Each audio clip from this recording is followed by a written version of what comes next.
Now that we have lots of experience practicing with non-chemistry examples of these calculations and relationships, let's swap out the cookies with a rusty chain. We are going to start by just using the balanced equation, and we're going to oversimplify the reaction of rusting to make it nice and easy to use. So 4 irons reacts with 3 oxygens to create 2 iron 3 oxides, which we will call rust. Now, just to review, we have a lot of numbers here. The little ones in the formulas are subscripts, and they indicate how many atoms of that element are in each reactant or product. The ones we're going to use most and that we're the most interested in are the coefficients. They tell us how many of that reactant or product are needed in that recipe. So let's start with a question that only uses coefficients. Now, before we start, just know that these coefficients are going to represent the number of moles for our purposes and our questions. And it's not going to change how we do the calculations. It's only going to change the words that we use. For example, a chain made up of 8 moles of iron completely rusts.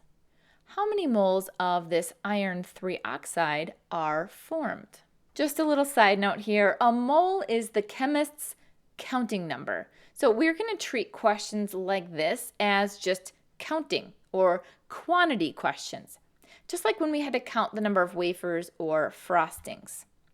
So to do this question, we need the recipe ratio, which we also call the mole ratio.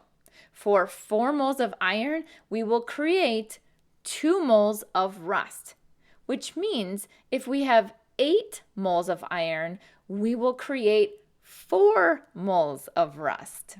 Now remember, if we are ever stuck, we can always go back to our handy dandy little multiplying formula of find over given, the coefficient of the find over the coefficient of the given.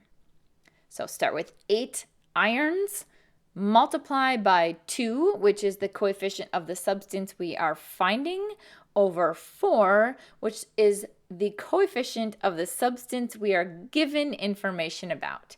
That equals 4. Let's try another one before we make it more challenging. Pause the video here and try this one on your own to see if you can get the answer.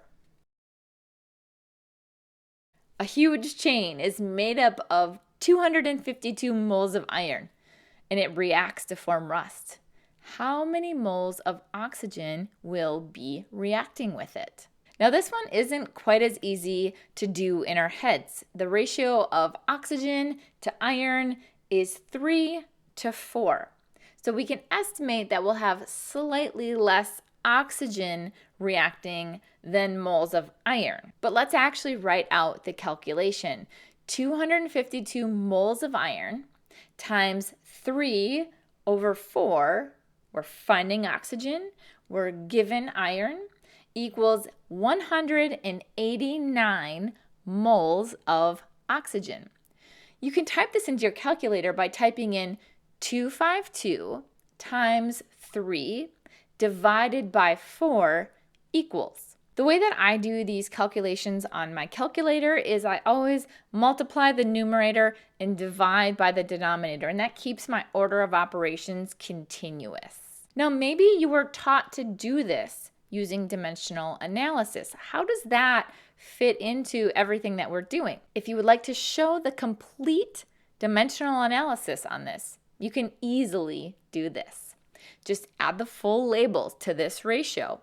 Now this makes sense from a unit cancellation perspective, because if we can cancel out moles of iron, we are converting it to moles of oxygen.